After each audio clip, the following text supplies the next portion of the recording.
Hej, Mathias fra SmartPlan her. Vi har lanceret en ny funktion til timer og løn, som jeg gerne vil vise dig. Og jeg vil vise dig 3 ting, som gør det super nemt og hurtigere at arbejde med dit timeoverblik og lønoverblik. Så lad os springe ind i det. Når du kommer ind i timer og løn, så ligger der et filter heroppe, som skal gøre det nemmere for dig at fokusere på det, du har brug for. Et eksempel. Jeg ved, der er en medarbejder, jeg skal kigge noget på. Søger medarbejderen frem, bang, så har vi den. For sorteret alt det andet støj fra. Men der var faktisk et eller andet, jeg vil sammenligne den her medarbejder med på en af de andre medarbejdere.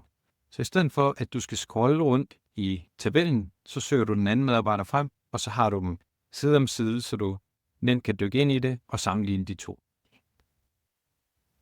Et andet eksempel. Lad os sige, at jeg vil se alle timerne for køkkenet. Så får jeg dem hurtigt frem på den her måde, så jeg kan isolere data, som jeg gerne vil dykke ned i. Sidste ting. Vis vagter, der mangler godkendelse. Her får du sorteret alt det data fra, som der er styr på. Og her har du kun de vagter, som du har brug for at skal tage stilling til. Så snart du trykker på den, så forsvinder den fra overblikket. Og det gør, at du kan arbejde med det som på sådan en inbox zero-agtig måde, lidt ligesom når du tømmer din e-mail. Så det er